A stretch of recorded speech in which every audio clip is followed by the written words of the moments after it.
Hi అందరికీ, welcome to my channel Manvi official. ఈరోజు simple and tasty బీరకాయ ఫ్రై ఎలా చేయాలో చూద్దామా. ఇంతకీ ఎంతమందికి ఈ బీరకాయ ఫ్రై అంటే ఇష్టమో కమెంట్ చేయండి. బీరకాయ ఫ్రైలో ఒక సీక్రెట్ ఇంగ్రీడియంట్ అనేది యాడ్ చేశానండి. దాంతో ఈ బీరకాయ ఫ్రై టేస్ట్ అనేది ఒక సూపర్గా మారిపోతుంది.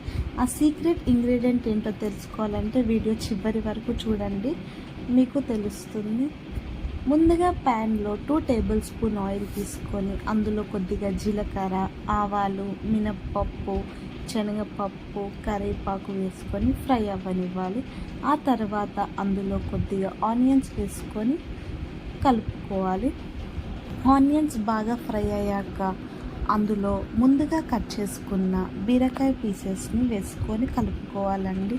ఒక 2 మినిట్స్ బాగా మగ్గిన తర్వాతకి అందులో కొద్దిగా పసుపు, ఇంకా అల్లం వెల్లుల్లి పేస్ట్ వేసుకొని కలుపుకోవాలి.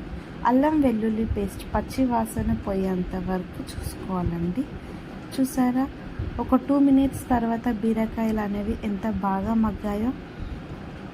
ఇలా బీరకాయ మగ్గిన తర్వాతకి అందులో తగినంత కారం, ఉప్పు వేసుకొని బాగా కలుపుకోవాలి. ఒక 2 మినిట్స్ అలా వదిలేసారనుకోండి, బీరకాయ అనేది చాలా బాగా ఫ్రై అవుతుంది. ఈ కారం అనేది బీరకాయకి చాలా బాగా పట్టుకుంటుంది. తర్వాత లాస్ట్కి కొద్దిగా ధనియాల పొడి వేసుకొని కలుపుకోవాలి. ఆగండి, అప్పుడే అయిపోయింది అనుకోకండి. మీ అందరికీ చెప్పాను కదా ఒక సీక్రెట్ ఇంగ్రీడియంట్ అనేది, ఇప్పుడు చెప్తున్నాను.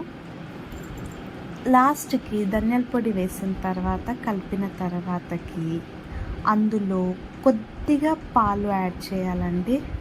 పాలు కరెక్టే, మీరు విన్నది. బాయిల్ చేసిన పాలు ఉంటాయి కదా ఆల్రెడీ, ఆ పాలు అనేది వేసుకొని కలుపుకొని ఒక 2 మినిట్స్ లో ఫ్లేమ్ మీద పెట్టాలి. ఇలా ఆయిల్ పైకి తేలేంత వరకు. అంతేనండి, సింపుల్ అండ్ బీరకాయ ఫ్రై రెడీ అయినట్టే. ఇలా పాలు వేసి ట్రై చేయండి. కర్రీ అనేది ఇంకా ఎక్స్ట్రాడినరీగా ఉంటుంది. కంపల్సరీ ఎప్పుడైనా ట్రై చేయండి. బీరకాయలో పాలు వేస్తే బాగుంటుందో లేదో అని నాకు డౌట్ ఉండే, ఒక అక్క చెప్పింది నాకు, కానీ ఒకసారి ట్రై చేశాను, నాకు చాలా బాగా నచ్చింది. అప్పటి నుంచి నేను ఎప్పుడు బీరకాయ ఫ్రై చేసినా సరే లాస్ట్కి ఇలా కొన్ని పాలు అనేది యాడ్ చేస్తానండి. మీరు కూడా ట్రై చేయండి. ఈ వీడియో మీకు నచ్చినట్టయితే ప్లీజ్